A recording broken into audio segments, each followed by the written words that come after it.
آپ جو ہے نا ڈیرک لنسفورڈ کو جب آرنولڈ کلاسک میں دیکھو گے تو یہ صرف آپ ڈیرک لنسفورڈ کو نہیں دیکھو گے، آپ کرس کا کام بھی دیکھو گے کہ بھائی یہ جو اپنا کوچ ہے اس کو کہ اپنا جو کمپیٹیٹر ہے اس کو کس طرح سارٹ آؤٹ کرتے ہیں. پھر اس کے بعد بات کریں گے ہم بریون اینسلی کی، جنہوں نے اعلان کیا ہے کہ بھائی بہت ہو گیا کلاسک میں کمپیٹ کرتے ہوئے، اب میں جاؤں گا 212 میں اور اس میں کمپیٹ کروں گا. بھائی 212 مجھے تو ایک اور بات سمجھ نہیں آ رہی، اس کو بہت پہلے جانا چاہیے 212 میں، اور اس کی وجہ یہ ہے کہ ان کے پاس تھوڑا سا ویٹ کا مارجن ہوگا. ان کی جو اگر آپ فزیک دیکھ لیں نا، یہ دیکھیں آپ کافی ہیوی نظر آ رہے ہیں، میرا خیال میں ان کو تھوڑا سا ایکسٹرا ویٹ پٹ آن کرنے کی اب اجازت ہوگی.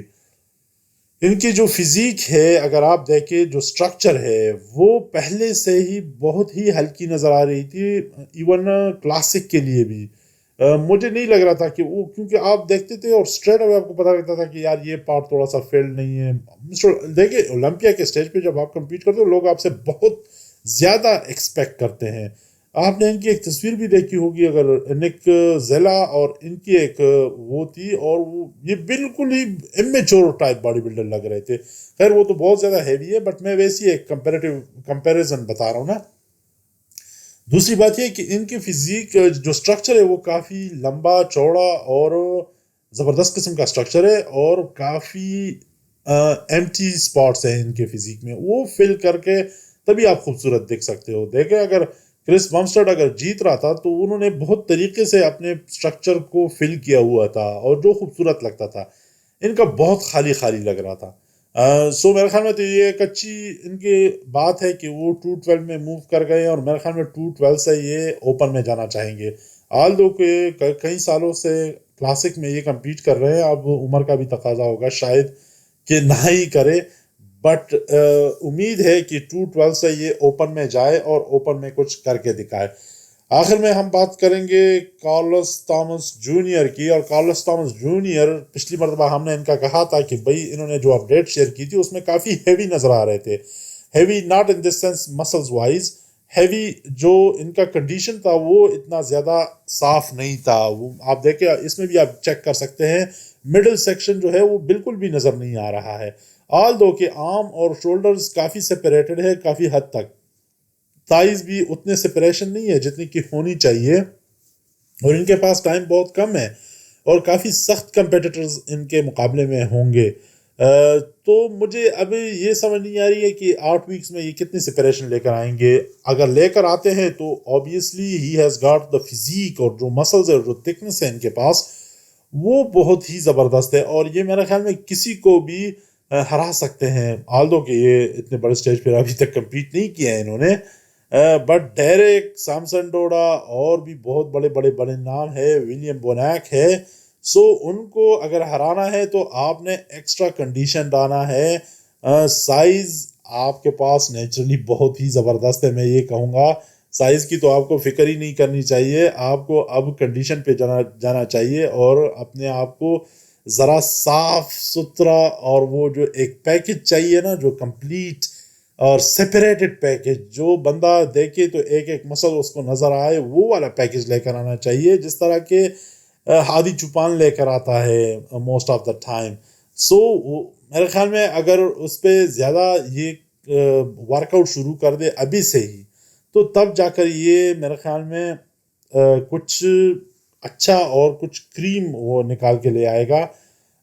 مجھے نہیں لگ رہا ہے پرسنلی، میں نہیں سمجھتا کہ یہ وہ والی کنڈیشن اور یا فزیک اچیو کر پائیں گے جو کہ میں یا کوئی بھی ایکسپیکٹ کر پائے گا ان سے، اور یا جو ٹاپ 5 کمپیٹیٹرز کا ہوتا ہے آن دس بگ اسٹیج. اب دیکھنا ہوگا، دیکھیں شاید میں غلط بھی ہوں، مگر بٹ میں تو جو اور باڈی بلڈرز کو جس طرح ہمارے ساتھ آپ نے دیکھا ہے ان کو دیکھ کر ہی میں بتا سکتا ہوں، کیونکہ وہ جتنے کنڈیشنڈ ہے اور جتنے ہیوی ہیں، سو ان کو ان تک پہنچنے کے لیے کافی زیادہ محنت کرنی پڑے گی.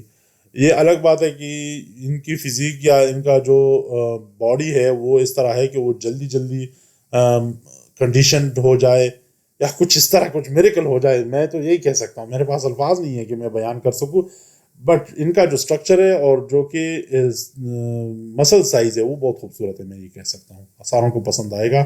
اب مڈل سیکشن دیکھتے ہیں کہ یہ کب تک سپریٹڈ اور خوبصورت مڈل سیکشن ہم کب تک دیتے ہیں۔ Thank you very much for watching the video and let us comment who will win the Honor Classic. Thank you.